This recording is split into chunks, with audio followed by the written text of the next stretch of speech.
కిరణ్ గారు ఆ పేరులో అబ్బవరం వరం అన్నట్టుగానే ప్రేక్షకులకు ఒక మంచి వరం ఇవ్వబోతున్నారు అని అర్థమవుతుంది మీ ట్రైలర్ చూస్తే. Thank you so much sir. So అంటే మీ గత సినిమాలు చూస్తే ఇంత ఈజీనెస్, ఇంత యాక్టివ్గా క్యారెక్టర్ తగ్గట్టుగా మీరు యాక్ట్ చేసేవాళ్ళు తప్ప యూత్ని టార్గెట్ చేసుకుని యాక్ట్ చేసింది ఫస్ట్ టైం అనిపిస్తుంది. అవును సార్. సో అది ఎలా అనిపించింది? అంటే క్యారెక్టర్ నరేషన్ చేసినప్పుడు సో దాన్ని నేను ఇవ్వగలనా అనిపించిందా, లేదంటే ఇంకా కొత్తగా సో ప్రయత్నంలో భాగంగా ఇది ఇస్తున్నాం అనిపించిందా? లేదు సార్, ఇది నాకు చాలా ఇష్టమైన థింగ్ సార్. చాలా ఎనర్జెటిక్గా చేయడం, ఇలా చేయడం అనేది చాలా ఇష్టమైన థింగ్. మేబీ కొన్ని క్యారెక్టర్స్ వల్ల, కొంచెం డీసెంట్ క్యారెక్టర్స్ వల్ల దాంట్లో మధ్యలో చేయలేకపోయాను. మళ్ళీ నాని ఎప్పుడైతే ఈ క్యారెక్టరేషన్ తీసుకొచ్చాడో దీంట్లో స్కోప్ ఉంది సార్. నాకు ఇంత ఈజీగా కానీ ఇంత పర్ఫామ్ చేయడానికి స్కోప్ ఉంది. Thanks to Nani sir. Kiran గారికి అమ్మా హాయ్ అండి. మీరు పవన్ కళ్యాణ్ గారు ఓజీకి ప్రీ రిలీజ్కి వచ్చినట్లుగా మీరు రెడీ అయ్యి వచ్చినట్లుంది. వాళ్ళే సూటు డ్రెస్ అంతా ఇచ్చారు అని చెప్తున్నారు. నాకు మధ్యాహ్నం వరకు తెలియదండి. చెప్పాను నేను ఎప్పుడు మీరు గమనిస్తే ఏదో చెక్ షర్ట్ వేసుకొని నార్మల్గా వస్తాను. మా హీరో ఇలా ఉండాలని చెప్పి మా ప్రొడ్యూసర్ గారు కాస్ట్యూమ్ పంపారు, వేసుకొచ్చాను.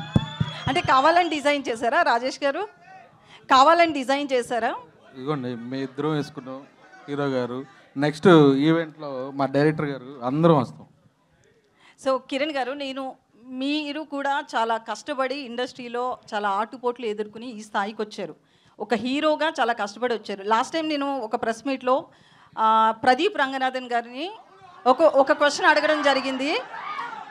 హీరోగా ఆయన చాలా కష్టపడి వచ్చాడని ఆ కష్టాన్ని చెప్పాలి అనుకున్నాను, కానీ ఆయన్ని డీగ్రేడ్ చేయాలి అనుకోలేదు. ఇప్పుడు మీరు కూడా సేమ్ అట్లనే ఎలాంటి బ్యాక్గ్రౌండ్ లేకుండా ఒక ఇండస్ట్రీలో ఒక సక్సెస్ఫుల్ హీరోగా రన్ అవ్వాలి అంటే అది ఆషామాషి కాదు. మీరు చాలా ఫేస్ చేసి వచ్చారు. ఏం చెప్తారు దాని గురించి ఒక హీరోగా? నన్ను అడగండి అమ్మా, పర్లేదు. కానీ పక్క స్టేట్ నుంచి ఒక హీరో వచ్చినప్పుడు అలా కించపరిచే క్వశ్చన్లు అడగడం మంచిది కాదని నా ఫీలింగ్.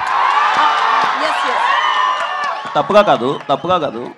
నన్ను అడిగితే మీరు కానీ నేను కానీ మనం అవుటమ్మా. మీరు నన్ను ఒక మాట అన్నా పడతాను, నాకు ఏదైనా ఒక మాట చెప్పినా పడతాను. పక్క స్టేట్ నుంచి ఒక హీరో మన దగ్గరకు వచ్చినప్పుడు మీ లుక్స్ ఇలా ఉన్నాయి ఏంటి అని చెప్పి అలా కించపరచడం అయితే నాకే చాలా బాధగా అనిపించింది. పూర్తిగా విన్నారా కిరణ్ గారు? మీరు క్వశ్చన్ చాలా మంది కట్ చేసి పెడుతున్నారు, అది విన్నారా పూర్తిగా? చాలా మంది జర్నలిస్టులు కూడా ఒక పిఆర్ కంటెంట్ని యాడ్ చేయడం కోసము జర్నలిస్టులో ఎంకరేజ్ చేసి ఏదో చేస్తున్నారు. ఓకే, అదంతా వేరే విషయం. అసలు క్వశ్చన్ పూర్తిగా విన్నారా? కట్ చేసిన క్వశ్చన్ విన్నారా? మీరు అన్నదమ్మా ఇప్పుడు లేదు, నేను పూర్తిగా విన్నానమ్మా.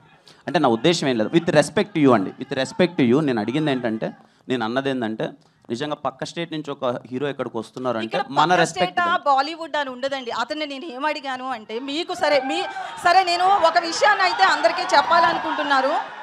కిరణ్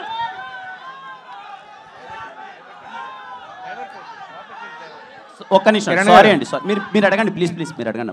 నేను ఒక హీరో కష్టపడిన దాన్ని చెప్పించాలి అనుకున్నాను, కానీ ఆయన నేను తక్కువ చేయాలనే ఉద్దేశం నాకు లేదు. ఇది మీరు ఒక కష్టపడిన హీరోగా మీకు తెలుస్తుంది కాబట్టి మాత్రమే నేను ఈ రోజును కూడా మిమ్మల్ని అది గుర్తు చేస్తున్నా అంతే. ఇంతకు మించి ఏం లేదు. Thank you. నరేష్ గారు